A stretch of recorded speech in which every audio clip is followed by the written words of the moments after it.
ပြင်သစ်ဖြတ်ကျော်ရမယ့်ပုံစံလားစပိန်ဖြတ်ကျော်ရမယ့်ပုံစံလားအားလုံးပဲမေးလာပါကင်မီဖော်အင်ဆိုင်ကကြိုလိုက်ပါတယ်ဒီပွဲကဆီမီဖိုင်နယ်ပြင်သစ်နဲ့စပိန်ပွဲဒီပြိုင်ပွဲရဲ့အားကောင်းဆုံးအသင်းနှစ်သင်းထိပ်တိုက်ရင်ဆိုင်ရတဲ့ပွဲ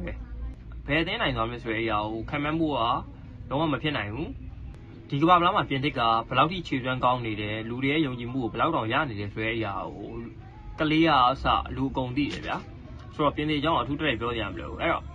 စပိန်ပြန်ကြည့်ရင်စပိန်ကဒီအဆင့်ထိရောက်လာပြီမဲ့သူတို့ရဲ့အကောင်းဆုံးပုံစံကိုတရေးရေးနဲ့မြင်တွေ့လာရသည့်တိုင်အောင်အကောင်းဆုံးအဆင့်အနေထားမှမရှိသေးဘူး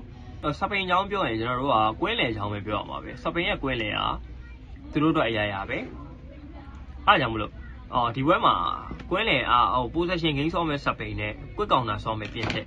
စပြီးတွေ့ရပြီပြင်သစ်ရဲ့ကွက်ကောင်တာဆော့မဲ့အရာကိုကျွန်တော်တို့ပထမဦးဆုံးမြင်ရမယ်ပွဲစပိန်ရဲ့နောက်တန်းနေဖယိုဖယဲနဲ့အသေးအတန်ဖြစ်တာကိုလည်းကျွန်တော်တို့ပထမဦးဆုံးမြင်ရမယ်ပွဲပဲပထမဦးဆုံးဆိုတဲ့အရာတွေပဲဒီနေ့ပွဲမှာကျွန်တော်တို့မြင်ရမှာဘာလို့လဲဆိုတော့ပြင်သစ်ကအခုလက်ရှိကစားနေတဲ့တိုက်စစ်အသားပေးကစားတဲ့ပုံစံကပြင်သစ်ပုံစံမဟုတ်ဘူးပြင်သစ်ရဲ့ပုံစံက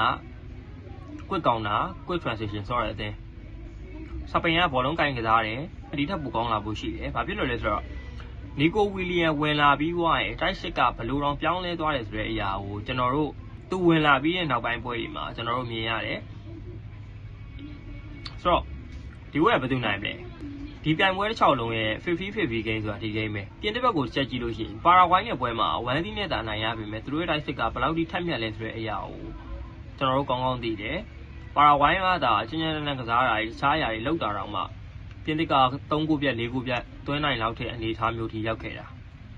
အဲ့တော့နောက်ပွဲတွေကြည့်မယ်ဆိုရင်လည်းပြင်သစ်ကတော့မော်ရိုကိုလိုမျိုးအရန်ကောင်းပါတယ်ဆိုတဲ့အသင်းကိုဘာမှအဆွဲမရှိတဲ့အသင်းဖြစ်တော့ရိုက်ချိုးခဲ့တာအခုစပိန်ရောဘယ်လိုလုပ်မှာလဲစပိန်ကပြိုင်ဘက်တိုင်းကိုကတ်နိုင်ပြီးတော့ဒီအဆင့်ထိရောက်လာတာစပိန်ကပေါ်တူဂီကိုကတ်နိုင်ပြီးတော့ဘယ်ဂျီယံနဲ့တွေ့တယ်ဘယ်ဂျီယံနဲ့ပွဲမှာသူတို့ပထမဦးဆုံးဂိုးပေးခဲ့ရပြီဒီပြိုင်ပွဲရဲ့တိုက်စစ်အကောင်းဆုံးပါဆိုတော့ပြင်သစ်နဲ့တွေ့ပြီစပိန်ရဲ့ဒဖန်ကကျွန်တော်တို့အခုချိန်ဒီကောင်းကောင်းမမြင်ရသေးဘူးသူတို့ရဲ့ဂိုးသမားဦးနိုင်ဆိုင်မွန်ကကောင်းလားမကောင်းလားဆိုတဲ့အရာကိုဒီပွဲကတည်တည်ချာချာဆုံးဖြတ်မဲ့ပွဲပဲကျွန်တော်အာဆင်နယ်ဖန်ဖြစ်တာကြောင့်မလို့ဒေးဗစ်ရောပွဲမထုတ်တာကြောင့်ကျွန်တော်ဒါဘာကွန်ပလိန်းမှတက်ချင်မရှိဘူးဘာဖြစ်လို့လဲဆိုတော့ဒေးဗစ်ရောအာဆင်နယ်မှာနာမည်မကြီးခင်အခုလိုလက်စွမ်းမတည်ငြိမ်ခင်တည်းကဦးနိုင်ဆိုင်မွန်ကစပိန်ရဲ့အကောင်းဆုံးဂိုးသမားပဲဒါဒလာဖွန်တီကလည်းသူတောက်လျှောက်သုံးလာခဲ့တဲ့ကစားသမားတစ်ယောက်ကိုပြီးတော့ပရိသတ်တွေတောက်လျှောက် force လုပ်ပြီးတော့ရောသုံးခိုင်းတော့မှသုံးမှာမဟုတ်ဘူးအဲ့တော့အဖြေရှင်းလေးဒီဘက်မှာဦးနိုင်ဆိုင်မွန်အကောင်းဆုံးလက်စွမ်းပြနိုင်ဖို့လိုတယ်စပိန်ရဲ့နောက်တန်းကအမားတွေမလုပ်ဖို့လိုတယ်ကွင်းလယ်က